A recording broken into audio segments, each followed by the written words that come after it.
Oh, welcome back. First thing we're going to do is we're going to be talking about plot, Plot, and how plot interacts with theme, Theme. You can't have one without the other because the theme is going to be the lesson that you're trying to derive from the story or the author wants you to get, oftentimes a life lesson. And this story here, there's no shortage of life lessons. So what I need you to do real quick is to line up all the pictures into one column, going up and down with your group. Go ahead and take the time to do that now. Nice work. Next, next to that column, I need you to line up all of the words, all of the textual cards next to one another. So that's in the second column. Take time to do that now, please. All right. So, what we're going to do together is we're going to track the plot of The Partner's Tale, and we're going to see if the plot doesn't tell us something about theme. And we're going to use something called Freytag's plot, or Freytag's pyramid, rather. Take a look.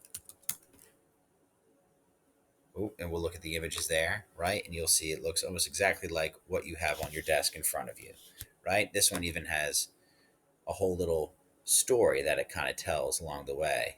Ooh, the denouement at the end, a little French word. Wahoo! So this guy right here is a greedy businessman. Well, I don't remember there being any formal businessmen in that. So I'm going to put that there by these three dead characters down here. Next is the partner's tale, and there they are drinking in the inn at the beginning of the story. Well, that I'm going to put right at the beginning. That's when we meet our three characters after the partner starts telling his story.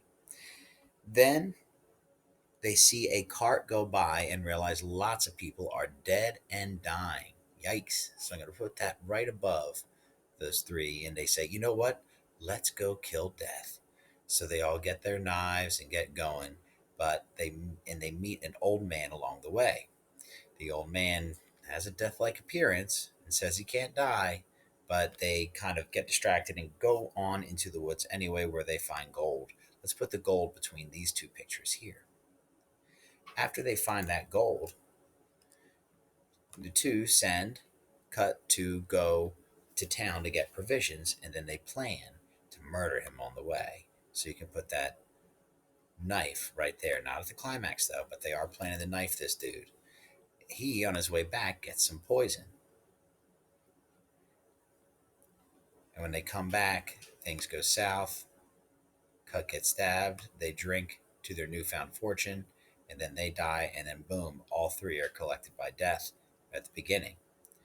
But he's telling a story, and you can put this guy here next to the partner. He's telling a story about the problems with greed, the sin of greed, of wanting too much. Well, let's find some of this. Let's track some of these words now and put them where they belong on the Freytag's pyramid. Right. First, falling action. Why don't you put that on top of the falling action over there, please? Oh, that's going to be the whole thing. There we are. When the conflict unravels, is resolved, and the story ends, and the reader's tension is resolved. Well, they're all dead at that point. So you know what? Resolved. The rising action. That is the events that build to the climax, that kind of set up the story. That's right over here. All these different events that set up that eventual showdown, which is the turning point for the main characters. Things might turn out for better or for worse, right? Well, they definitely turn out for worse, and that's where it occurs at the climax. And then finally, the message. I want you to take a moment and put that message, right, which is theme, put that by the image or the on the Freytag's pyramid that you think that belongs to. Where should that go? Take the time to do that now. All right. Excellent work.